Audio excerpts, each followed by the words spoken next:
They say the most dangerous people in the world are the ones you never see coming, the ones who blend into the background, who serve you coffee with a smile, who ask about your day while hiding secrets that could shake. Governments, the ones who look ordinary until the moment they're not. This is the story of a woman who wore two faces, two lives, two identities that should never have collided. A nurse who saved lives in the sterile white halls of a city, hospital, and a ghost who took them in the blood-soaked darkness of forgotten war zones for 3 years. No one knew the truth, not her coworkers, not her patients, not even the soldiers who fought beside her, but secrets have a way of surfacing, and when hers finally did, it would change everything. This is the story of Sarah Mitchell, the nurse who wasn't just a nurse, the warrior who refused to stop healing, and the night when her two worlds collided in a storm of bullets, blood, impossible choices. It started with a helicopter cutting through the desert night, and it ended with a 4-star general on her knees. But between those moments, that's where the real story lives. The helicopter blades cut through the desert, night like whispers of death. Inside the military chopper, 30 souls sat strapped in silence. Soldiers with 1,000-yard stares, medics clutching their kits, and in the corner, almost invisible in the shadows, sat a woman in simple nurse SCRUBS. Her name tag read Sarah. Nothing more. She looked unremarkable. Average height, hair pulled back in a practical bun. No makeup, no jewelry. Just tired eyes that had seen too many shifts at County General Hospital. The soldier beside her glanced over, then looked away. Civilians didn't belong here. Everyone knew that. But orders were orders. The pilot's voice crackled through the headset. 5 minutes to drop zone. This is going to be rough, people. Sarah's fingers didn't tremble. They rested calmly on her medical bag. The same bag she carried through hospital corridors every day. The same bag that had saved countless lives in emergency rooms across 3 states. But tonight was different. Tonight the hospital was a war zone. The briefing had been clear. Terrorist cell. 60 hostages. American doctors trapped inside a field hospital in disputed territory. The enemy had anti-aircraft weapons. Air support was impossible. Extraction was a suicide mission. They'd sent her anyway. The commanding officer, Lieutenant Rains, stood at the front of the helicopter. Young, confident, decorated. He'd fought in 4 combat zones and earned 2 Purple Hearts. He looked at Sarah with barely concealed contempt. "Listen up," he barked. "When we hit ground, the nurse stays in the chopper until we secure the perimeter." "Understood?" Sarah said nothing. She never argued with people who didn't know.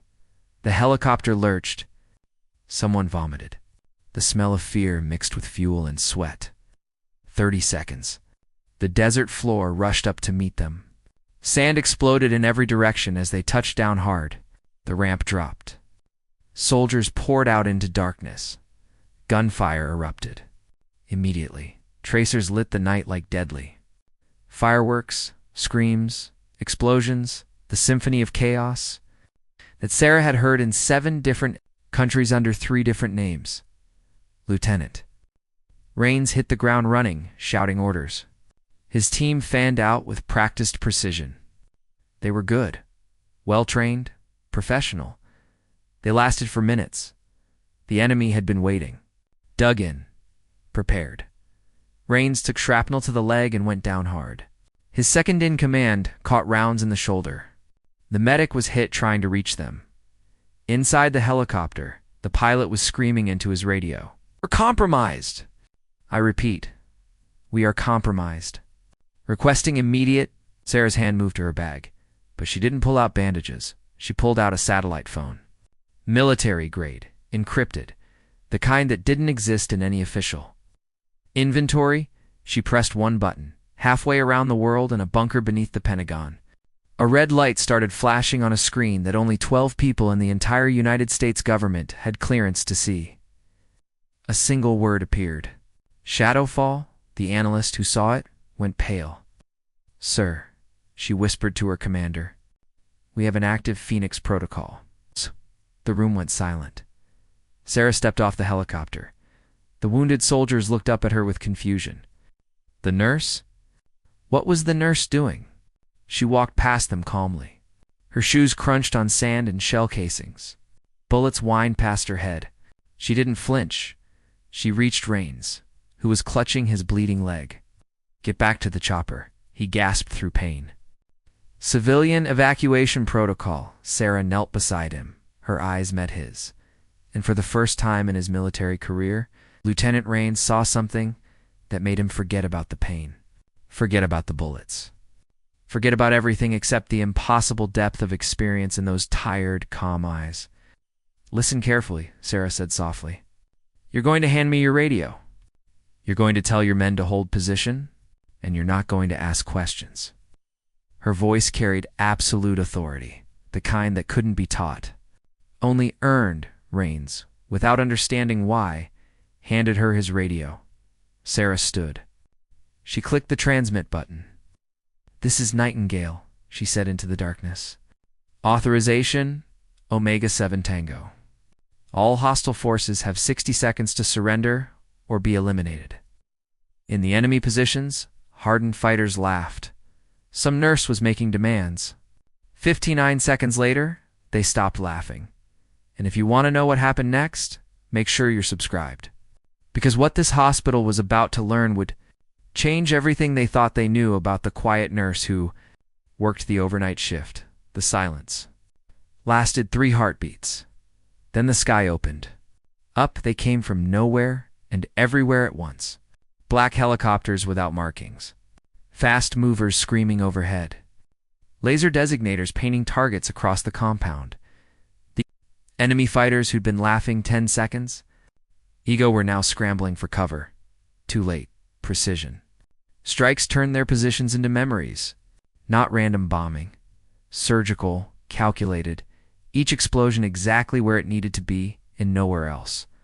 The hostage building. Untouched, the friendly positions. Safe. Everything else? Gone. Lieutenant Rains stared up at Sarah from the ground, his mouth open. "What the hell are you?" he whispered. Sarah didn't answer.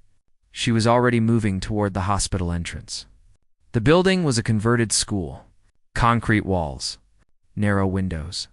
3 floors of corridors that could hide 100 threats. 2 soldiers fell in behind her without being ordered. They'd seen enough. The double doors hung off their hinges. Inside, the smell hit her first. Blood. Antiseptic. Fear. The universal perfume of battlefield medicine. A body lay in the entrance. American military doctor, shot in the back while trying to run. Sarah knelt beside him. Checked vitals. Nothing. She closed his eyes gently. "I'm sorry I'm late," she said softly.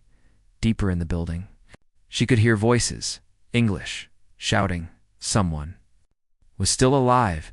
She moved through the corridors like smoke. Silent. Efficient. Reading the space the way other people read books. Blood trail on the left. Fresh drag marks. Someone wounded. Being moved. Bullet holes in the wall. 9mm. Low and scattered. Panic fire from untrained shooters. Boot prints and blood. Size 11. 2 different treads. 2 hostiles, probably moving together. The soldiers behind her were sweating. They'd been trained for combat, but this was something else. Sarah stopped at a corner. She held up a closed fist. Stop. Then 2 fingers. 2 targets. Then she pointed at her eyes, and then around the corner. She'd seen them somehow. The soldiers looked at each other. They hadn't heard anything. Seen anything? Sarah pulled something from her bag. Not a scalpel. Not bandages. A suppressed sidearm. Custom model. Worn grip that spoke of thousands of hours of practice. She moved around the corner in complete silence. 2 gunshots. Quiet as whispers. 2 bodies hit the floor before they knew they were dead. Sarah was already moving past them, toward the stairwell. The hostages were on the 2nd floor. She could hear them now, crying, praying, the sounds people make when they think they're going to die. She climbed the stairs, 2 at a time. At the top, 3 more enemy fighters were barricading a door. They heard her coming and spun around, weapons rising. Sarah moved. Not like a nurse. Not like a soldier. Like water flowing downhill. Inevitable. Unstoppable. The first man's weapon was out of his hands before he processed movement. The second caught her elbow in his throat and went down choking. The third managed to pull his trigger. The bullet passed through empty air where Sarah had been a microsecond before. Her return shot didn't miss. She reached the barricaded door. American military, she called out. You're safe now. I need you to move away from the door. Silence. Then scrambling sounds, Sarah kicked the door open. 12 faces stared at her. Doctors, nurses, aid workers, Americans and Europeans. Bloodied, terrified, some wounded. A surgeon in torn scrubs stood protectively in front of the others. Dr. Marcus Webb. Sarah recognized him from the briefing photos. Who are you? He demanded. I'm getting you out, Sarah said simply. You're just one person. There are dozens of them out there. Sarah looked at him with those calm, tired eyes. Not anymore, she said. Outside, the sound of helicopters grew louder. The extraction birds were landing. Sarah moved through the hostages quickly, assessing injuries. Triage in 30 seconds. She'd done it 1,000 times. You, and you, she pointed. Critical. You'll go first. Everyone else, stay together. Follow my instructions exactly. Dr. Webb grabbed her arm. Listen, whoever you are, I appreciate the heroics, but I'm the senior physician here. I'll determine medical priorities. Sarah looked at his hand on her arm, then at his face. Dr. Webb, she said quietly, in the next 2 minutes, we're going to move through 3 hostile checkpoints, cross an open courtyard under potential sniper fire, and board helicopters in a hot landing zone. Would you like to be in charge of that? He released her arm. That's what I thought, Sarah said. Not unkind, just factual. Now help me with the wounded. We move in 60 seconds. They moved through the building like a well-oiled machine. Sarah in front. The soldiers covering the rear. The hostages between them? Every corner she checked was clear. Every threat had been eliminated. The mysterious forces that had responded to her call were invisible but thorough. They reached the exit. The courtyard stretched before them. 50 meters of open ground. The helicopters waiting on the other side. Rotors spinning. Sarah scanned the surrounding buildings. Windows. Rooftops. 100 places for a sniper to hide. Her earpiece crackled. A voice she hadn't heard in 2 years. Nightingale, this is Overwatch. Your path is clear. We have eyes on everything. Get them home. Sarah smiled slightly. Good to hear your voice, Overwatch. Good to see you back in the field, ma'am. She turned to the hostages. When I say run, you run. Don't stop. Don't look back. The helicopters are 30 seconds away. Dr. Webb looked like he wanted to argue. To take charge, to be the hero. But something in Sarah's presence made him stay quiet. Run, Sarah said, and they ran, all 12 hostages. Running for their lives across open ground, expecting bullets that never came, because Sarah had made a call, and when she made a call, the full weight of America's most classified military assets moved into position. They reached the helicopters. Soldiers helped them aboard. Lieutenant Raines was already loaded, his leg wrapped, his eyes still wide with shock. Sarah was the last one on. As the helicopter lifted off, she looked back at the compound. At the building where 12 people had been certain they would die, fire was already consuming the evidence. Classified munitions doing classified work by morning. It would look like nothing had happened at all. Dr. Webb sat across from her in the helicopter, staring. Who are you, really? He asked over the roar of the rotors. Sarah closed her eyes. Just a nurse, she said, but everyone in that helicopter knew that was a lie. The question was, what was the truth? And why had this quiet woman in scrubs just orchestrated a military operation that would normally require presidential authorization? The answer was waiting for them back at base, and when it arrived, everyone's world was about to turn upside down. The base was chaos when they landed. Medical teams rushing forward. Officers barking orders. The rescued hostages being ushered toward the field hospital for evaluation. Dr. Webb was trying to take charge again, directing triage, asserting his authority as senior medical personnel. Sarah slipped away into the shadows. She was good at that. Disappearing, she found a quiet corner behind a supply tent, pulled out her satellite phone, sent a single encrypted message. Then she waited. Lieutenant Rains found her 15 minutes later. He was on crutches, his leg bandaged, but he'd refused to stay in medical. "Can't just walk away," he said.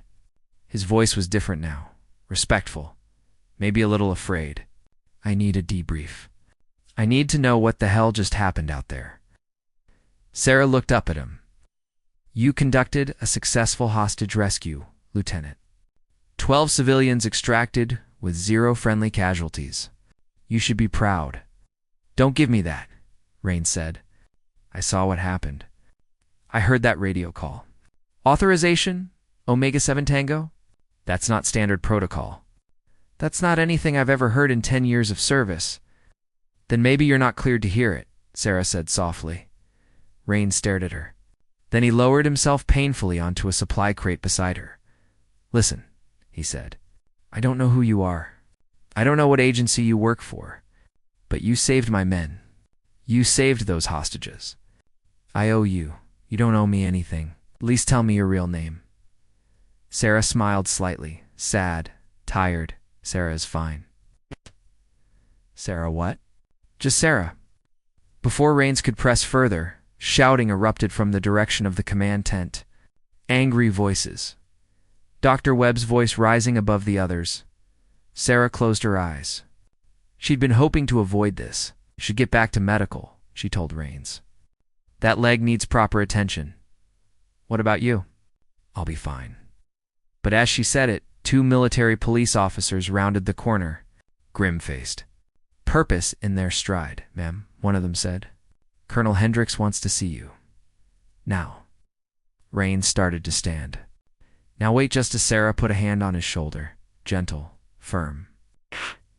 "Lieutenant, I expected this." She walked with the MPs toward the command tent. Behind her, she could hear Rains on his radio. He's trying to figure out what was happening. Good luck with that, she thought. The command tent was packed. Colonel Hendricks at the center. Dr. Webb beside him, gesturing wildly. Other officers. Intelligence personnel. Everyone talking at once. They all stopped when Sarah entered. Colonel Hendricks was a career military man. 30 years of service. Combat commands on 3 continents. He'd seen everything, but he was looking at Sarah like she was a bomb that might go off. "Explain," he said. One word. Heavy with authority, Dr. Webb jumped in before Sarah could speak. This woman violated every protocol. She took command of a military operation with no authorization. She endangered civilian lives. She saved your life," Hendricks cut him off. "So I suggest you be quiet while I get answers." Webb's mouth snapped shut. Hendricks turned to Sarah. "You appeared on my flight manifest 6 hours ago. No prior notice. Orders came from so far up the chain, I couldn't even confirm them. Just put this nurse on the rescue mission. That's it." Sarah said nothing. "Then you get on the ground and suddenly my entire operation goes sideways. I've got unidentified air assets providing close air support. I've got intelligence updates coming from sources that don't officially exist. And I've got reports that you somehow coordinated a precision strike with authorization codes I've never heard of." He leaned forward. "So I'm going to ask you once, and I want the truth. Who the hell are you?" Sarah met his gaze steadily. "I'm a registered nurse, Colonel. Trauma certified. 15 years of experience in emergency medicine. Don't play games with me. I'm not playing games. Everything I just said is true, but it's not the whole truth." "No," Sarah admitted. "It's not." Dr. Webb exploded. "This is insane. Colonel, I want this woman arrested. She's clearly some kind of rogue operative. The tent flap opened. Everyone turned. A man entered. Civilian clothes. Dark suit. No identification visible. But something about him made every military officer in the room straighten instinctively. "Colonel Hendricks," the man said quietly. "I need this tent cleared. Now, everyone except you and the woman." Hendricks bristled. "This is my command post." "You can't just..." The man pulled out a badge. Flipped it open. Hendricks went pale. "Clear the tent," he said hoarsely. But Colonel Webb protested. Now, they filed out. Webb still protesting. The other officers confused and angry. In 30 seconds, the tent was empty except for Hendricks, Sarah, and the man in the suit. The man turned to Sarah. "You couldn't have stayed quiet?" he asked, almost amused. 12 Americans were going to die, Sarah said simply.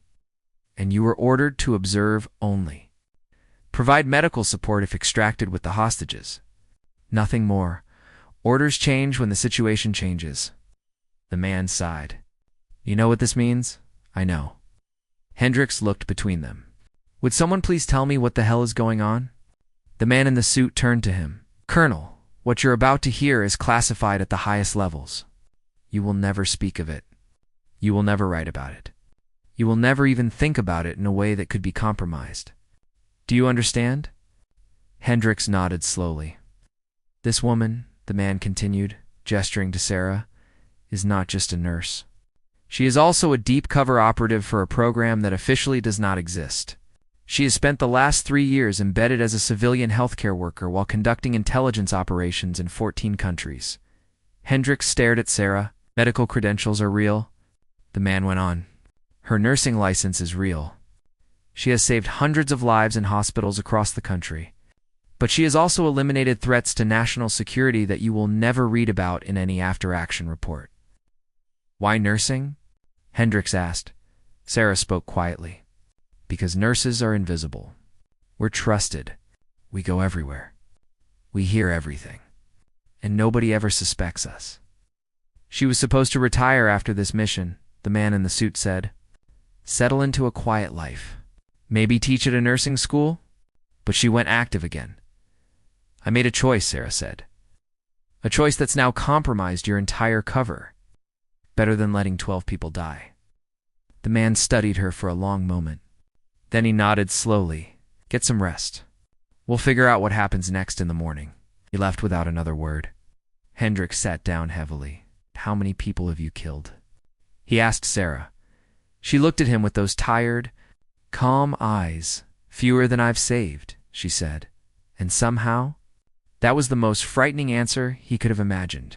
Outside the tent, Dr. Webb was demanding answers from anyone who would listen.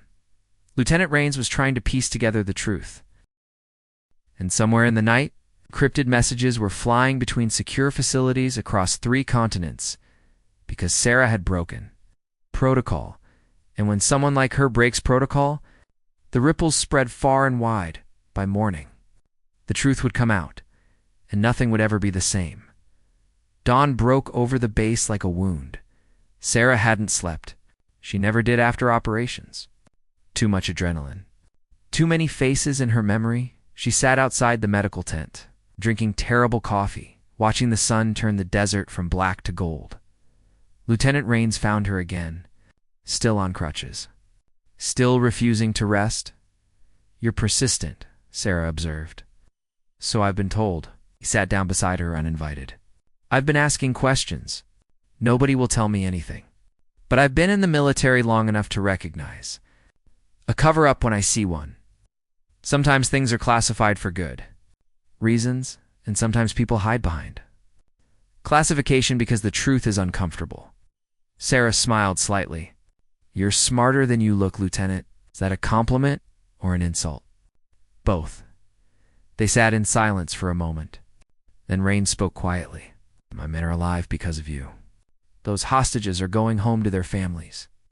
I don't care what agency you work for or what your real job title is. I just wanted to say thank you." Sarah's throat tightened unexpectedly. It was strange. She'd been thanked by generals, by politicians, by intelligence directors. But somehow this young lieutenant's gratitude hit different. "You're welcome," she said softly. Rain stood, balanced on his crutches. "For what it's worth," he said, "I hope they let you keep doing whatever it is you do. The world needs more people like you." He left before she could. Sarah sat alone with her coffee and her thoughts. The peace lasted 10 minutes. Then Dr. Webb appeared. He'd clearly been awake all night too. His face was haggard, angry, confused. "I want answers," he said. No greeting. No preamble. "Good morning to you too, doctor. Don't mock me. I spent 3 days held hostage. I watched people die. And then you show up out of nowhere like some kind of action movie character and suddenly everything's classified." Sarah stood, set down her coffee. "Dr. Webb, I understand you're frustrated. Frustrated. I'm furious. I have a right to know who saved us. I have a right to understand what happened. Actually, you don't." Webb stepped closer, aggressive, invading her space. "You think you're special? You think because you have some fancy clearance and some government handler that you're above explanation? I've been a surgeon for 20 years. I've saved more lives than what?" Sarah asked quietly. "Than me?" Something in her voice made him stop. "This isn't a competition, doctor. But if it were, you'd lose. I've been saving lives since before you finished medical school. And I've been taking lives to protect people like you for just as long." Webb paled. "That's right," Sarah continued. "I'm not just a nurse, but I am a nurse. Every skill, every certification, every hour of training, it's all real. The only difference between you and me is that I do my job in places where hospitals don't exist and the enemy wears no uniform. You're a killer. I'm a protector. Sometimes that requires killing. But I've delivered babies in war zones. I've treated plague victims in quarantined villages. I've held dying soldiers while they cried for their mothers. So don't you dare stand there and question my dedication to saving lives." Dr. Webb opened his mouth, closed it, opened it again. "Why nursing?" he finally asked. The anger had drained out of him. "'Cause healing matters," Sarah said simply. "Because in my other life, I see the absolute worst of humanity. The violence, the cruelty, the evil. And nursing reminds me that there's still good. That people still help each other. That compassion still exists." She picked up her coffee again. "Now, if you'll excuse me, doctor, I have a debriefing to attend." She walked away. Leaving Webb standing alone in the dawn light, the debriefing room was cold, sterile. 3 people waiting inside, the man from last night. A woman Sarah didn't recognize, and a face she hadn't seen in 5 years. "Director Morrison," Sarah said carefully. The woman smiled. She was in her 60s. Silver hair, sharp eyes. Former CIA now, she ran something that had no official name. "Sarah, it's been a long time. Not long enough." Morrison laughed, still direct. "I appreciate that. Please sit." Sarah sat. The other 2 people flanked Morrison like bookends. "Let's cut through the pleasantries," Morrison said. "You violated protocol. You went active on foreign soil without authorization. You deployed classified assets based solely on your own judgment. I saved 12 American lives. Yes, you did. Which is the only reason we're having this conversation instead of a court-martial." Sarah said nothing. "The problem," Morrison continued, "is that you're now exposed. Your cover as a simple nurse is compromised. Too many people saw too much. Which means your effectiveness as a deep cover operative is finished. I understand, do you? Because I don't think you appreciate what you've given up. You were our most successful asset. 17 successful missions over 3 years. 14 high-value targets eliminated. Dozens of intelligence breakthroughs. All because nobody ever suspected the quiet nurse." Morrison leaned forward. "And you threw it all away for 12 people you'd never met. Would you have preferred I let them die?" "I would have preferred you follow orders." Sarah met her gaze steadily. "Then you chose the wrong person for this job." The room went silent. Then Morrison smiled. Genuine, almost proud. That's exactly what I wanted to hear. Sarah blinked. Excuse me? Sarah, you were always too valuable to waste in the shadows. Your tactical mind, your combat skills, your medical expertise. We've been looking for a reason to bring you in from the cold.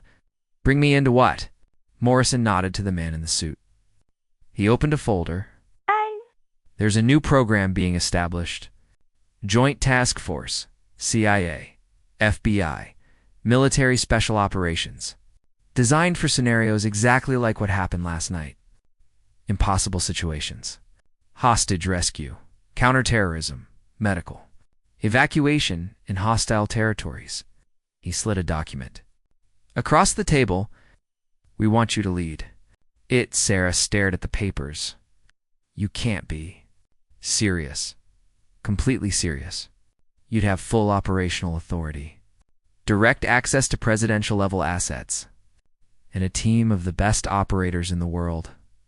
I'm a nurse. You're a nurse who orchestrated a perfect military operation with one phone call, Morrison said. You're a nurse who eliminated hostile threats with zero collateral damage. You're a nurse who inspired loyalty in soldiers who didn't even know your name.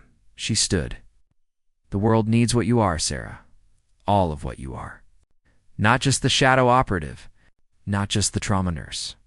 All of it. Sarah looked at the document. At the official seal, at the signature lines, I need time to think. You have 24 hours. After that, this offer disappears and you go back to being just another nurse in just another hospital. Morrison walked to the door, paused. For what it's worth, I hope you accept. You've spent 3 years hiding who you are. Don't you want to finally step into the light? She left. Sarah sat alone with the folder. Outside, the base was waking up. Soldiers training. Doctors treating patients. The normal rhythm of military life. Somewhere in that chaos, Dr. Webb was probably still angry. Lieutenant Raines was probably still asking questions, and Sarah was being asked to make a choice. Stay hidden. Stay safe. Go back to overnight shifts in emergency rooms and the quiet anonymity she'd built so carefully. Or step forward. Embrace what she really was. Accept that she was never going to be just a nurse. She opened the folder. The first page was a mission brief. A hospital under siege. A location she recognized: her hospital. County General. Back home, and the situation was already in motion. Sarah's blood went cold as she read the details. 3 hours ago. Armed terrorists.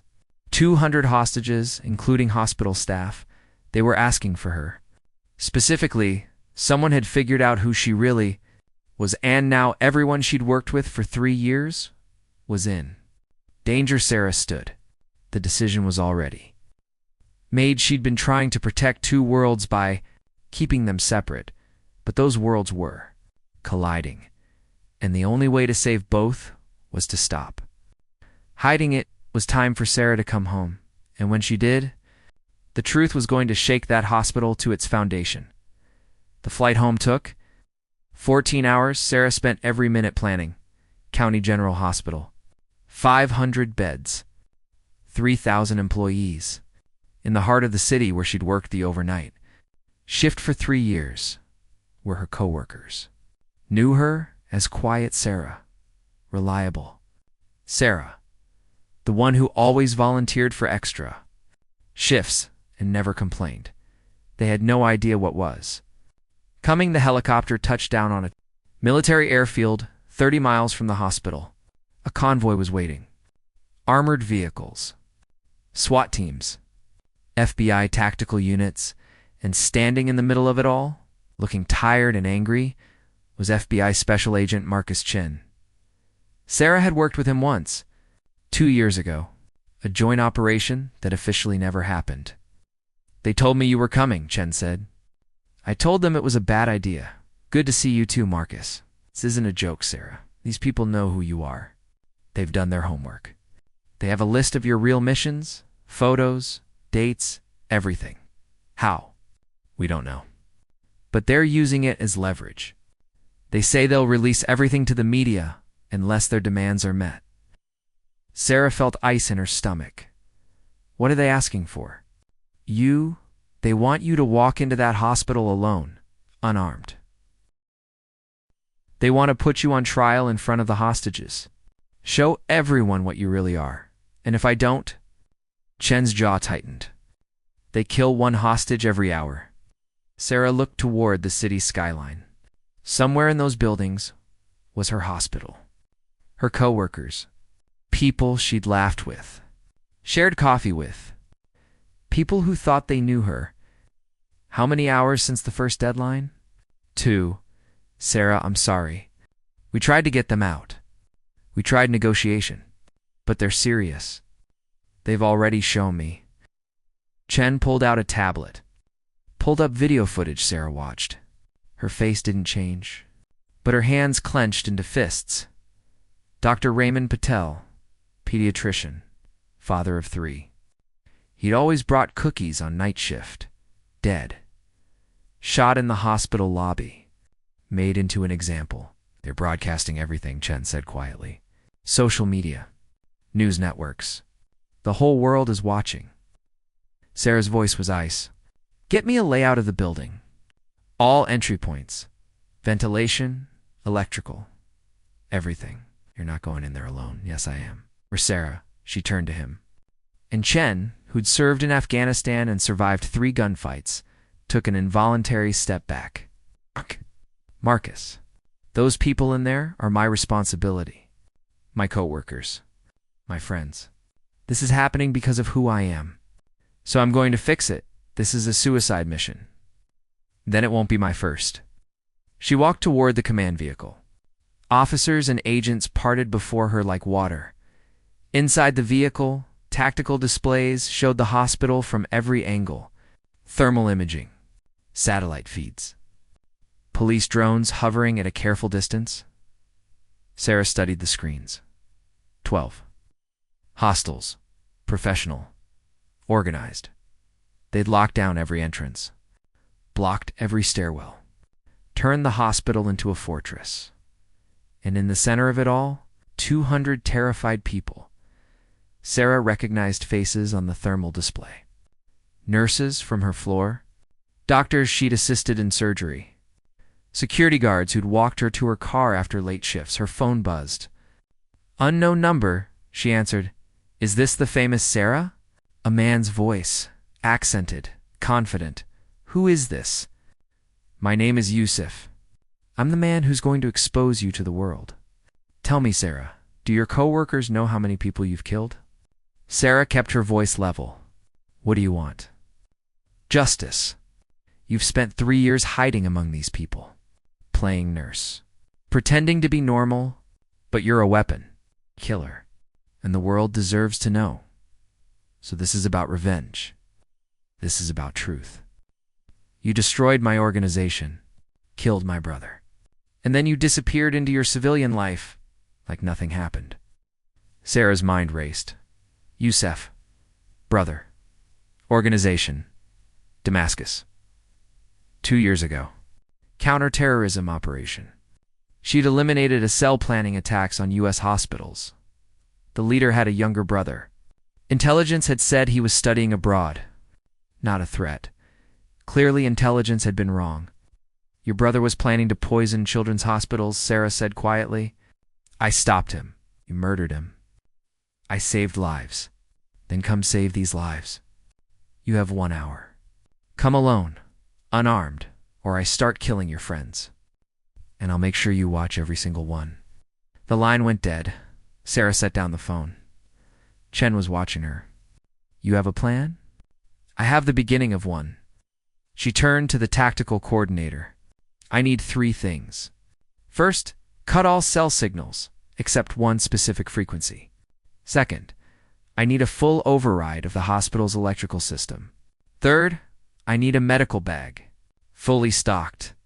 The coordinator looked confused. Ma'am, if you're going in unarmed, I didn't say I was going in unarmed. I said I was going in without weapons. Sarah smiled slightly. It wasn't a comforting expression. There's a difference. 58 minutes later, Sarah stood at the hospital's main entrance. She wore scrubs. Her old ID badge. Her hair pulled back the way she always wore it. She carried only a medical bag.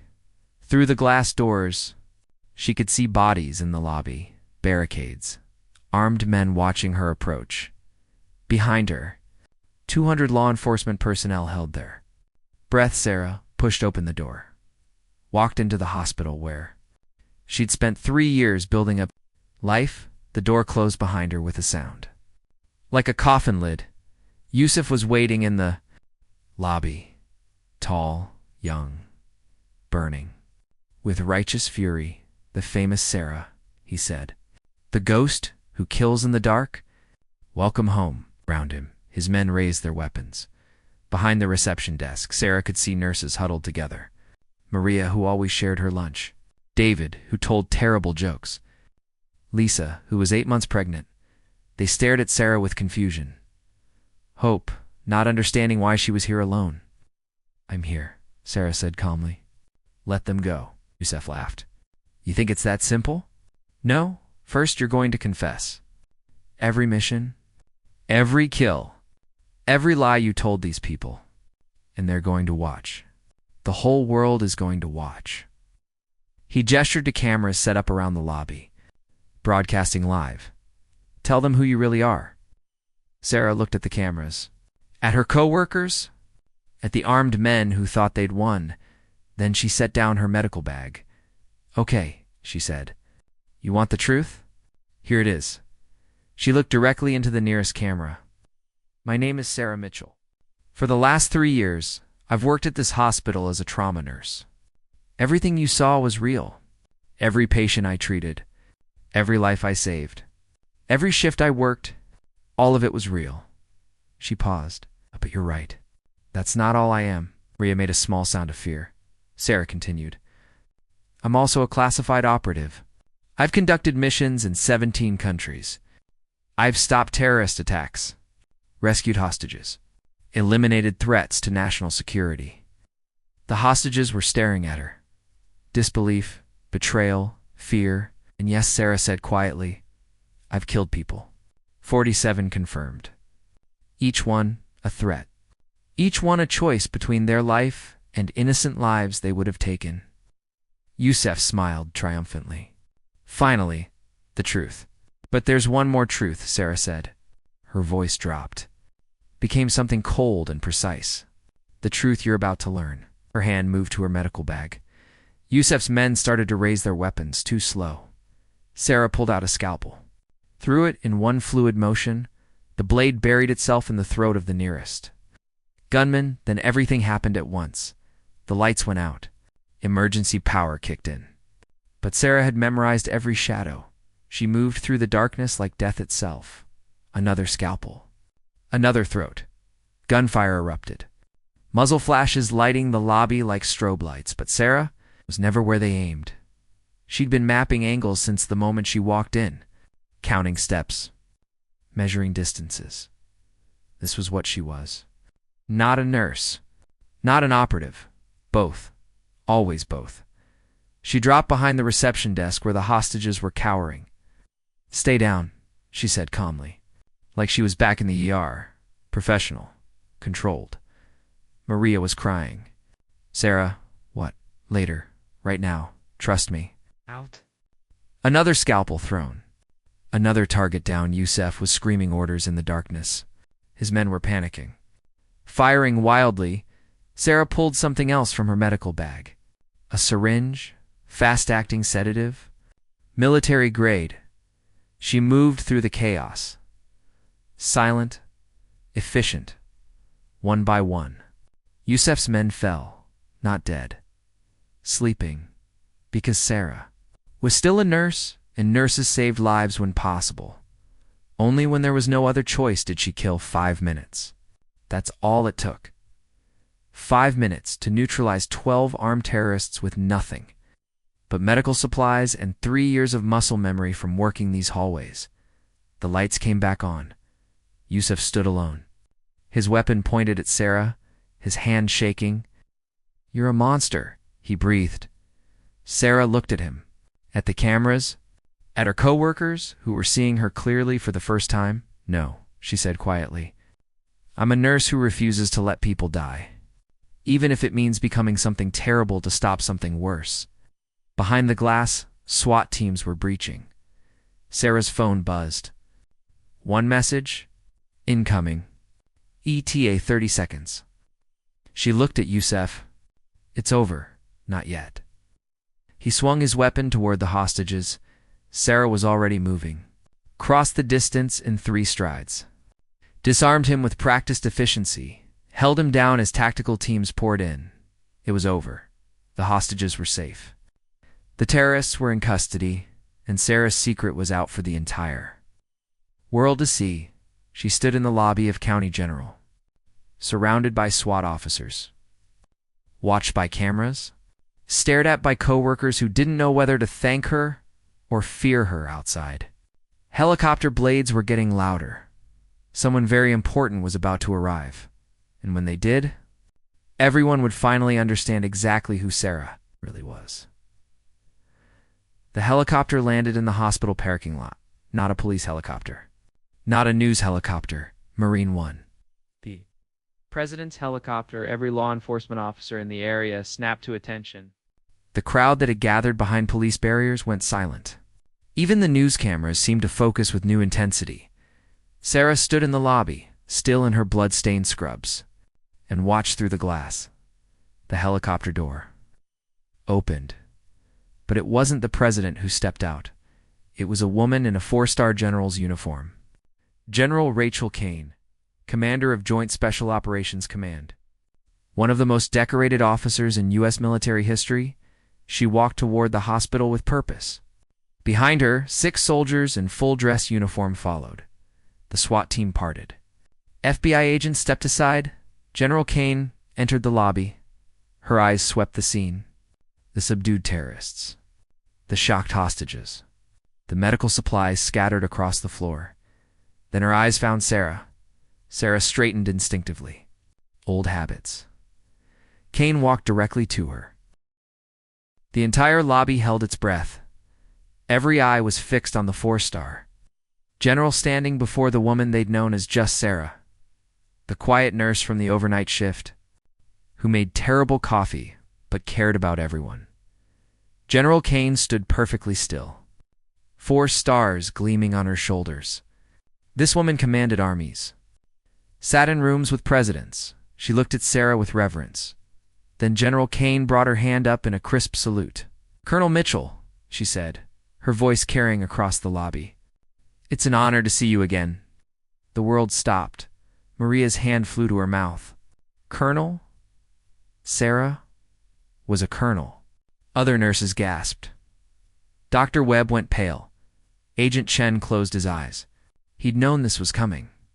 The SWAT officers stood at attention. Military instinct responding to the rank, Sarah stood in her blood-stained scrubs, hair loose, dirt on her face, looking nothing like a colonel. But she returned the salute. Sharp, precise, perfect. The movement was automatic. And in that gesture, everyone saw the truth. The soldier underneath, the warrior they'd never suspected. "General Kane," Sarah said. Her voice had changed. Still quiet, but there was steel now. The authority that couldn't be faked. Permission to speak freely. Kane lowered her salute. A slight smile touched her lips. "Always, Colonel. I never wanted it to end like this. But sometimes, the best operations go off script." Kane looked around the lobby. At the shocked faces, the subdued terrorists. "You saved them. That's what matters. I exposed myself. Burned my cover. Violated protocol. You made the right choice." Kane's voice was firm. The general turned to address the room. Everyone quieted. Kane's presence commanded attention. "For those who don't know," she began, "this woman is Colonel Sarah Mitchell, United States Army, Special Operations Command.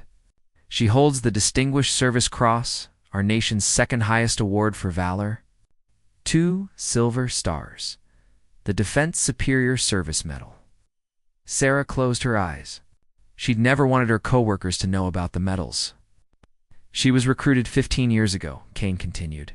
"Top of her class. Someone who could heal and fight, who could operate anywhere."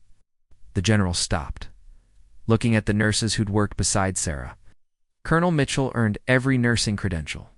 She's saved more lives in hospitals than most nurses will in a lifetime, and even more in places you'll never read about, in operations that will remain classified for 50 years. Maria was crying now. Sarah had been her friend.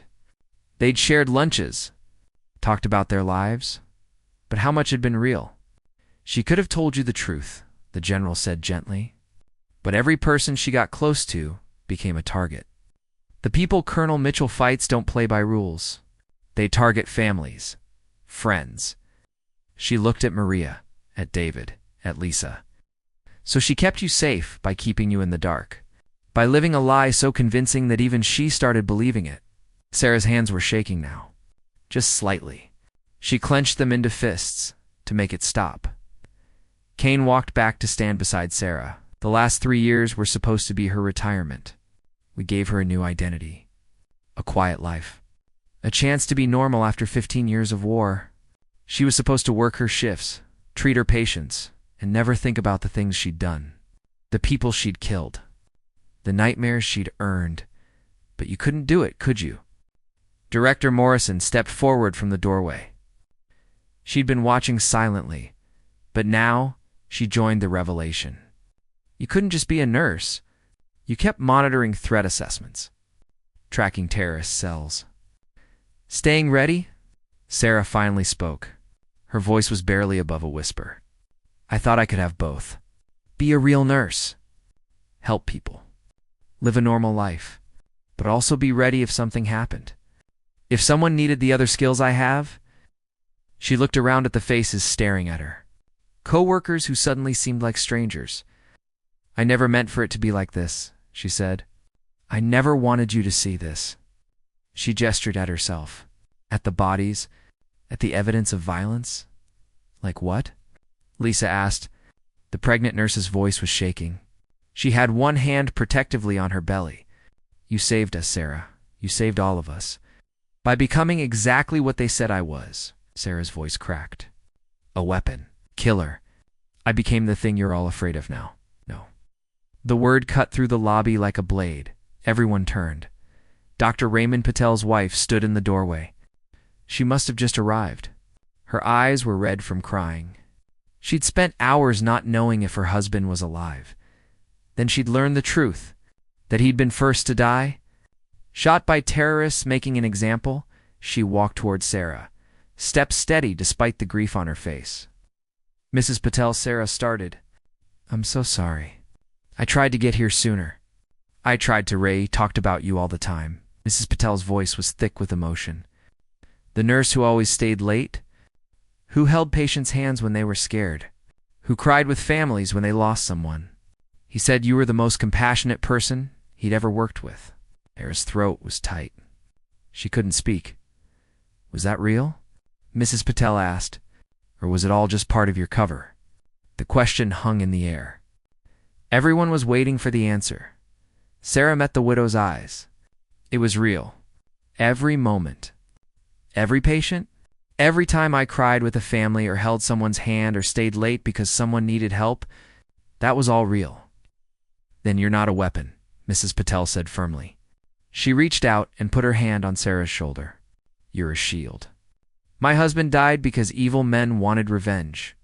You're here because you tried to stop them, because you tried to save him. Save all of them. She squeezed Sarah's shoulder. There's a difference between a weapon and a shield, Sarah. Weapons destroy. Shields protect. You protect people. Sarah's composure, which had held through gunfights and 15 years of lies, finally cracked just a little. A single tear escaped down her cheek. Mrs. Patel pulled her into a hug. This woman who'd just lost her husband? Who should have been angry? Instead, she offered comfort. Thank you for trying, Mrs. Patel whispered. Thank you for caring enough to try. The room was absolutely silent except for the sound of Mrs. Patel's quiet crying and Sarah's controlled breathing as she fought to maintain her composure. Then David, the nurse who always told terrible jokes, stood up. He'd been sitting on the floor with the other hostages. Now he walked towards Sarah and Mrs. Patel. I just want to know one thing, he said. Everyone turned to look at him. Even Mrs. Patel pulled back from the hug, wiping her eyes. David looked at Sarah with an expression that was somehow both serious and completely ridiculous. Are you still going to take the Thursday night shift? Because honestly, Sarah, I hate Thursdays. The patients are always terrible on Thursdays. And if you're not there, I'm stuck with Jenkins, and Jenkins doesn't laugh at any of my jokes. It was such an absurd question, such a completely inappropriate thing to say in the middle of this moment, that Sarah actually laughed. It started as a small sound, almost a sob, but then it became a real laugh, the kind that comes from relief and exhaustion and the absolute ridiculousness of life. And just like that, the tension in the room shattered. Other nurses started laughing too. Not because anything was funny, but because they needed to. Because they'd been terrified and traumatized, and now they were safe in their brains. Didn't know how else to process it. Maria stood up and walked over. Her face was still tear-streaked. David's right. You can't leave us with Jenkins. He's terrible. Hey, Jenkins is a good nurse, Lisa protested, but she was smiling. Jenkins is boring, another nurse chimed in. Sarah at least makes night shift interesting. Apparently, by conducting secret military operations, someone else added. More laughter. Sarah stood there, surrounded by her coworkers, and felt something shift in her chest.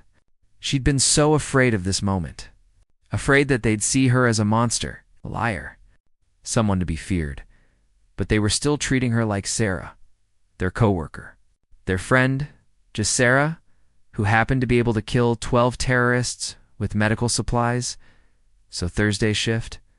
Maria asked again. More seriously this time. Are you coming back?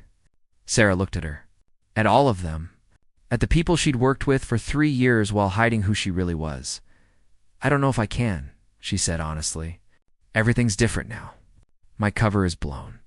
The whole world knows who I am. What I am. You're a nurse, Lisa said firmly. Everything else is just extra. Extra. Sarah couldn't help but smile. I don't think the Army considers being a colonel extra.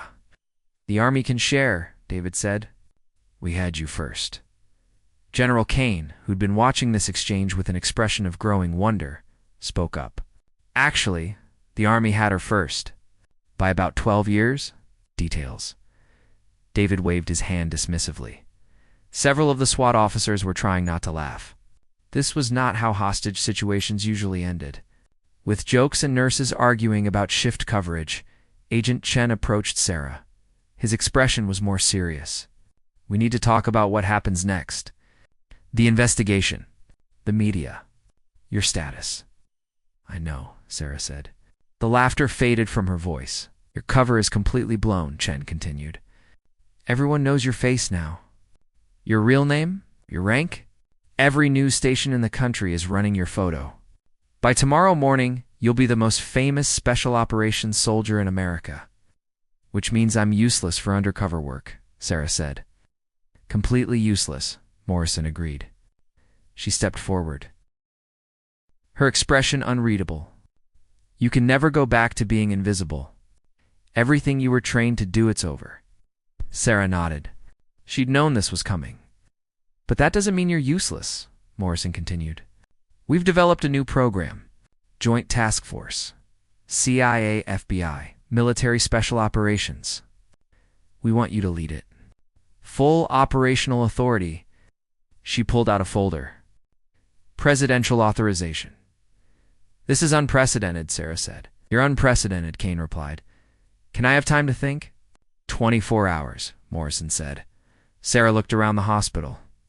I spent 15 years hiding who I was.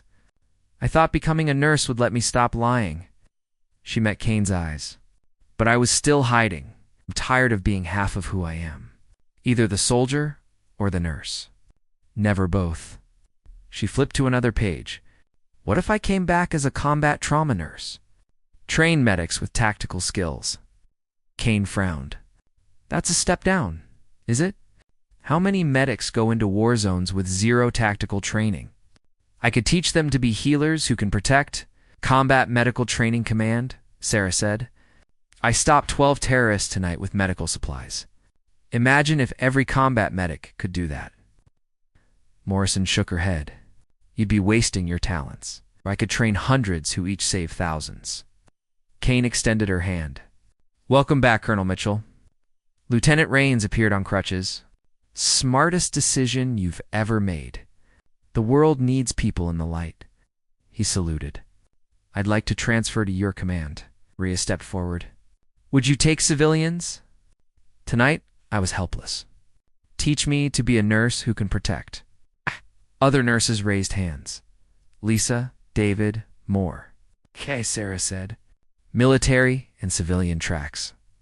This is about making sure healers can keep healing. Kane smiled. You're creating a revolution. Good.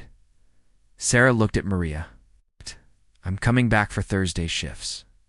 Even the terrible coffee, David asked. Especially the terrible coffee. For the first time in 15 years, Sarah felt whole. 3 months later, Combat Medical Training Center opened at Fort Bragg, 50 students Rains, Maria, David. And others, Sarah stood before them, wearing scrubs and colonel's insignia. Both identities visible. Over 12 weeks, I'll teach you what took me 15 years to learn. How to be a healer in a world that sometimes requires warriors. She walked the front row. I won't make you killers, but I'll teach you to protect and keep healing when everything goes wrong. Some are soldiers who want to be better medics. Some are nurses who want to feel safer. All of you understand that healing and protection are partners. 3 years ago, I walked away from military service. I thought becoming a nurse was my escape. But I was wrong to think I had to choose. Maria raised her hand. What if we're not as good? Sarah smiled. You just have to be better than yesterday. Training was grueling.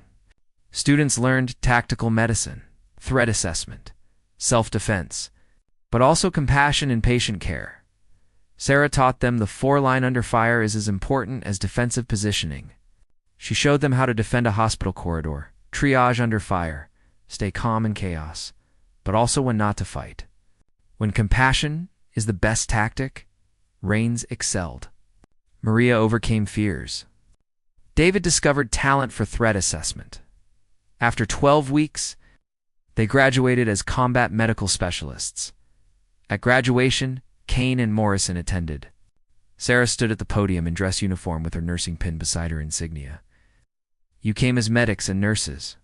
You're leaving as combat medical specialists. Healers who can protect. She looked at each graduate.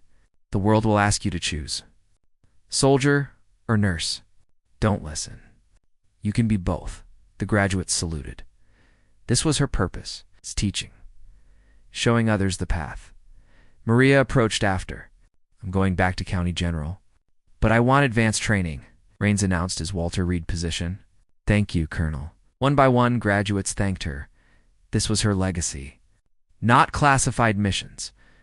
These people who would save lives while equipped to protect. That night, Captain Andrea Walsh called from Germany. I heard about your program. I want to help. When can you start? The program was growing. More instructors. More students. More locations. Sarah Mitchell, who'd hidden for 15 years, would lead this revolution in the light. She looked out at the city. At the hospital where everything changed, the soldier and the nurse. Finally, whole, the world needed people who could heal and protect, who understood that the greatest strength was having both compassion and courage. This was her story. The nurse who became a warrior. The warrior who never stopped being a nurse. The woman who learned she didn't have to choose. She could be everything, all at once, completely, beautifully, whole. The end.